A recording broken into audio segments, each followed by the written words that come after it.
Om Swastiastu. Assalamualaikum warahmatullahi wabarakatuh. Salam Namo Buddhaya, salam kebajikan, salam harmoni. Baiklah, dalam kesempatan kali ini kami dari kelompok 2 akan menjelaskan materi dari klasifikasi dan pengelolaan media pembelajaran. Baiklah, sebelum menuju ke materi, izinkan kami terlebih dahulu untuk memperkenalkan diri masing-masing.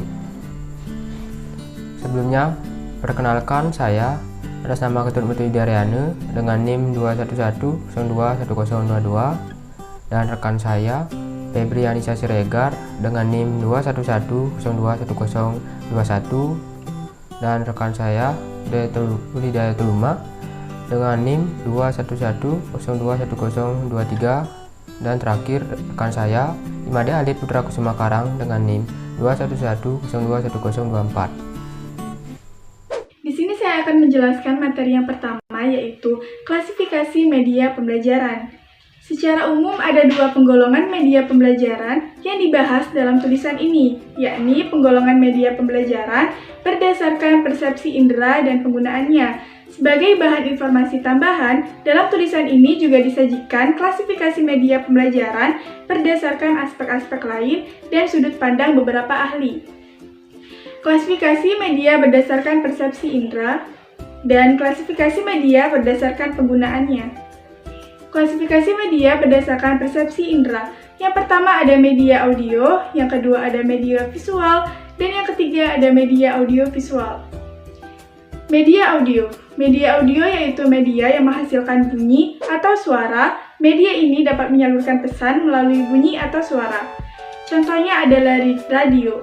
Media visual. Media visual yaitu media yang menghasilkan bentuk atau rupa yang dikenal sebagai media peraga. Media visual dibedakan menjadi dua jenis, yaitu media dua dimensi pada bidang yang tidak transparan dan media dua dimensi pada bidang yang transparan. Salah satu contohnya yaitu alat peraga manusia. Media audiovisual. Media audiovisual yaitu media yang mempunyai unsur suara dan unsur gambar. Jenis media ini memiliki kemampuan yang lebih baik karena meliputi kedua jenis media, yang pertama dan yang kedua. Contohnya adalah video dan televisi. Klasifikasi media berdasarkan cara penggunaannya. Yang pertama ada klasifikasi media pembelajaran dilihat dari sasaran penggunaannya. Media dapat dibedakan menjadi 3. Yang pertama ada media pembelajaran yang penggunaannya secara individual. Contohnya adalah modul pembelajaran. Yang kedua, media pembelajaran yang penggunaannya secara kelompok. Contohnya adalah video. Dan yang ketiga, media pembelajaran yang penggunaannya secara massal. Contohnya adalah radio. Klasifikasi media pembelajaran dilihat dari cara penggunaannya. Media yang penggunaannya secara konvensional, di mana setiap guru secara individual memegang peranan penting dalam proses pembelajaran. Media ini meliputi semua media pembelajaran dan sumber belajar yang bisa digunakan oleh guru dalam baik mengajar di kelas. Contoh dari media pembelajaran konvensional ini yaitu sketsa rantai makanan. Media yang penggunaannya secara modern meliputi ruang kelas otomatis. Ruang kelas otomatis yaitu ruang kelas yang fungsinya dapat diubah-ubah secara otomatis, atau guru tinggal menekan tombol tertentu. Dan sistem proyeksi berganda yaitu suatu sistem ruang proyeksi melengkapi ruang kelas otomatis. Sistem ini diciptakan untuk memungkinkan proyeksi bahan-bahan pembelajaran melalui berbagai proyektor secara terkoordinasi. Dan yang terakhir, sistem interkomunikasi. Sistem ini dibuat dalam rangka pengajaran secara massal, di mana program pembelajaran disiarkan melalui televisi. Sekian materi yang dapat saya sampaikan. Materi selanjutnya akan dilanjutkan oleh rekan saya. Baiklah, saya akan melanjutkan materi subbahasan yang kedua, yaitu perencanaan media pembelajaran. Nah, perencanaan media pembelajaran merupakan suatu kegiatan yang dilakukan untuk mengidentifikasi, mengembangkan materi, merumuskan tujuan, kebutuhan peserta didik yang akan memahami media yang dikembangkan, agar sesuai dengan tujuan yang diharapkan dalam pembelajaran. Yaitu perencanaan dilakukan dengan beberapa cara sebagai berikut. yaitu yang pertama, melakukan identifikasi kebutuhan media di suatu lingkungan. Yang kedua, melakukan observasi atau pengamatan. Dan terakhir yang ketiga, yaitu melalui wawancara atau diskusi terkait dengan masalah pendidikan ataupun berkaitan dengan media pembelajaran demi meningkatkan kualitas proses pembelajaran. Baiklah, di sini ada beberapa contoh beberapa media pembelajaran. Yang pertama seperti HP dan komputer. HP termasuk media pembelajaran karena dapat digunakan sebagai alat komunikasi dan alat media pembelajaran. Yang kedua yaitu radio dan podcast. Baik radio maupun podcast bisa menjadi media pembelajaran alternatif, di mana materi pembelajaran dapat didengarkan berulang-ulang. Dan yang terakhir yang ketiga yaitu gambar atau foto. Gambar atau foto dapat menjadi media pembelajaran yang diamati oleh peserta didik. Penggunaannya juga sangat praktis pada sekolah maupun di tempat umum. Baiklah, dari rancangan sederhana. Baiklah, yang selanjutnya yaitu dari hasil rancangan sederhana hasil identifikasi media pembelajaran, di mana dari hasil identifikasi tersebut yang sudah dilakukan terkait dengan kebutuhan media pembelajaran maupun jenis-jenisnya terhadap kebutuhan peserta didik. Data yang sudah didapat tersebut dirancang oleh guru sesuai format pada tabel berikut ini. Terletak pada tabel, mudah-mudahan bisa dicermati. Baik, untuk materi selanjutnya akan dibahas oleh rekan saya. Baik, saya akan melanjutkan materi dari teman saya tentang pengelolaan media pembelajaran. Pengadaan sumber belajar dapat ditempuh melalui beberapa cara. Di antaranya, kegiatan pembelian, menerima sumbangan hadiah, dan yang paling penting mampu membuat produksinya sendiri. Yang pertama yaitu pembelian. Pembelian merupakan suatu kegiatan pengadaan media pembelajaran melalui transaksi pembelian. Pengadaan media pembelajaran melalui cara ini tentu berimplikasi pada dana atau biaya yang dibutuhkan. Untuk melakukan pembelian, guru harus berkoordinasi dan menyampaikan rencana pembelian dan kebutuhannya kepada pemimpin lembaga pendidikan. Pada saat menyampaikan permohonan pembelian kepada pimpinan lembaga pendidikan, guru perlu menjelaskan jenis-jenis sumber belajar yang akan dibeli dan mengemukakan alasan mengapa media pembelajaran itu perlu dibeli serta menyertakan hasil identifikasi kebutuhan media pembelajaran. Yang kedua yaitu hadiah atau sumbangan. Penambahan sumber belajar dapat diperoleh dari hadiah, pemberian ataupun sumbangan dari berbagai pihak serta instansi pemerintah, swasta ataupun perorangan. Pengadaan sumber belajar melalui hadiah atau sumbangan menuntut guru untuk secara aktif mencari berbagai informasi, termasuk alamat lembaga atau institusi yang membuka peluang untuk memberi bantuan. Pada umumnya, tindak lanjut dari bentuk pengadaan ini adalah dalam bentuk jalinan kerjasama antara lembaga pemberi sumbangan dengan lembaga pendidikan yang menerima sumbangannya. Yang ketiga yaitu bekerja sama. Bekerja sama antara lembaga tertentu menumbuhkan suatu hasil yang lebih baik apabila kerjasama itu dilakukan secara terbuka, profesional, dan saling menguntungkan. Kerjasama ini juga bisa dalam bentuk pinjam-meminjam media pembelajaran. Kerjasama dengan orang tua siswa juga sangat penting, mengingat banyak orang tua yang mempunyai potensi untuk membantu lembaga pendidikan dalam berbagai bentuk. Yang terakhir yaitu membuat. Pengadaan media pembelajaran juga dilakukan oleh guru. Pembuatan sendiri oleh guru memiliki kelebihan dalam hal guru dapat menyesuaikan dengan tujuan pembelajaran yang hendak dicapai. Jika guru membuat media pembelajaran mandiri, maka terlebih dahulu guru harus menganalisa program pembelajaran yang akan digunakan. Sehingga hasil analisis tersebut, guru mampu mengembangkan rancangan atau desain media tersebut. Baik, sekian dari materi saya. Untuk materi selanjutnya akan dilanjutkan oleh teman saya.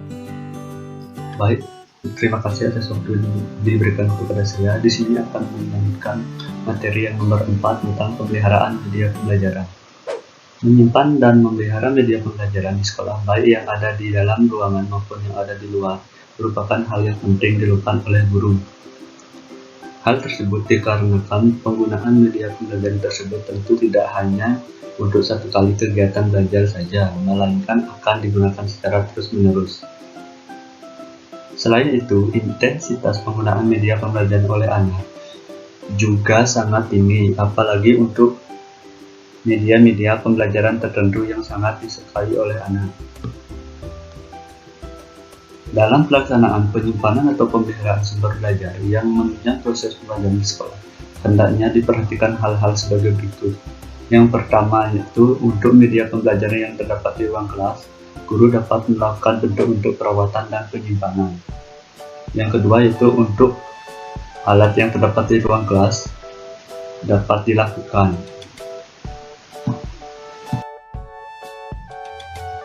Yang nomor satu, untuk media pembelajaran yang terdapat di ruang kelas, guru dapat melakukan bentuk-bentuk perawatan dan penyimpanan sebagai berikut.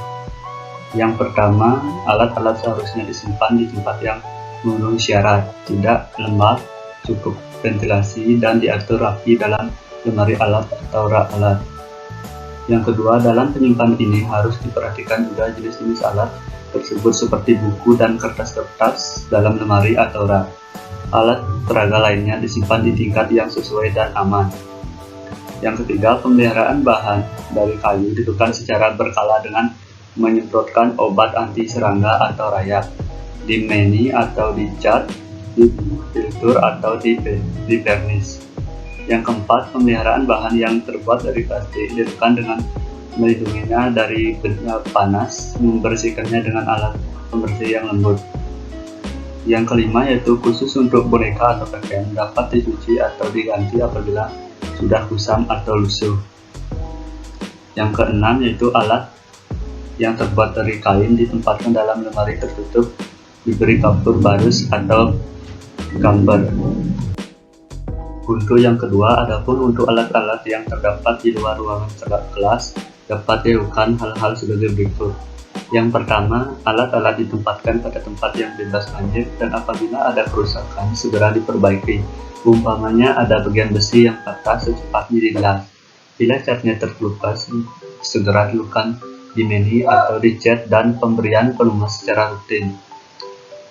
Yang kedua, bak pasir hendaknya selalu bersih dari kotoran-kotoran dan ditutup pasirnya selalu ditambah apabila diperlukan. Yang kedua, bak air hendaknya diperhatikan kebersihannya. Yang keempat, kereta dorong, otopet, mobil-mobilan harus ditempatkan di tempat yang bebas banjir dan selalu diberi pelumas. Untuk materi yang selanjutnya yaitu materi nomor E, yaitu penggunaan media pembelajaran. Alasan perlunya penggunaan media pembelajaran secara optimal dalam pembelajaran adalah dikaitkan dengan tugas yang diemban guru dalam kesehariannya, yaitu menyajikan pesan, membimbing, dan membina anak untuk mencapai tujuan pembelajaran, yaitu mengembangkan semua aspek perkembangan anak dalam waktu yang telah ditetapkan dan relatif terbatas. Sementara itu, banyaknya media pembelajaran yang dapat dimanfaatkan secara maksimal oleh guru terkadang luput dari perhatiannya. Hal tersebut salah satu penyebabnya adalah karena guru tidak mempunyai pengetahuan dan keterampilan teknis untuk menggunakan media pembelajaran tersebut. Berikut ini ada beberapa contoh penggunaan beberapa media pembelajaran dan hal-hal yang harus diperhatikan dalam penggunaannya. Yang pertama, media cetak. Buku mutlak digunakan oleh guru sebagai sumber belajar. Beberapa kriteria yang sebaiknya menjadi dasar pertimbangan dalam penggunaan buku adalah kriteria yang mencangkup apakah isi buku ini relevan dengan kurikulum atau program yang berlaku, urutan isi buku, isi dan topik yang disajikan, pembahasannya mudah dipahami anak, kemampuan pengarang dan penerbit, kebaruannya atau current terus, dan lain-lain. Yang kedua yaitu benda sebenarnya. Sejalan dengan pembelajaran anak usia dini, guru dapat menggunakan benda-benda sebenarnya sebagai media pembelajaran. Penggunaan benda sebenarnya seperti pada saat guru menjelaskan tanaman, misal bunga, guru harus dapat menggunakan secara tepat dan memanfaatkan benda-benda tersebut agar sebuah indera anak terstimulasi dengan baik. Misalnya saja, anak dapat mengamati bunga yang sebenarnya, mencium harum wangi bunga, menyentuh mahkotanya, daun dan tangkai bunga. Dengan demikian, anak lebih memahami melalui pengalaman nyata dan lebih menyenangkan. Untuk yang ketiga yaitu barang bekas. Kreativitas guru dalam menggunakan barang bekas menjadi media pembelajaran dapat membantu proses pembelajaran. Contohnya botol bekas minuman yang dapat dikemas menjadi kaleng suara dan bantuan berkil untuk berlatih seni musik, melatih daya pendengaran dan mengenalkan berbagai bunyi-bunyi kepada anak. Yang terakhir yaitu yang keempat yaitu model. Guru dapat menggunakan model tiruan seperti motor-motoran, mobil-mobilan, becak, dan lain-lain untuk membantu memberikan gambaran alat angkutan kepada anak. Model ini cukup efektif digunakan untuk memberikan pengetahuan dan informasi pada anak mengenai objek-objek tertentu yang ditampilkan dalam bentuk model ataupun tiruan pada benda yang sebenarnya. Demikian presentasi dari kelompok kami. Jika ada kesalahan kata, mohon dimaafkan. Saya tutup dengan Pramo Santi. Om Santi Santi Santi Om. Wassalamualaikum warahmatullahi wabarakatuh. Salam sejahtera bagi kita semua. Salam harmoni.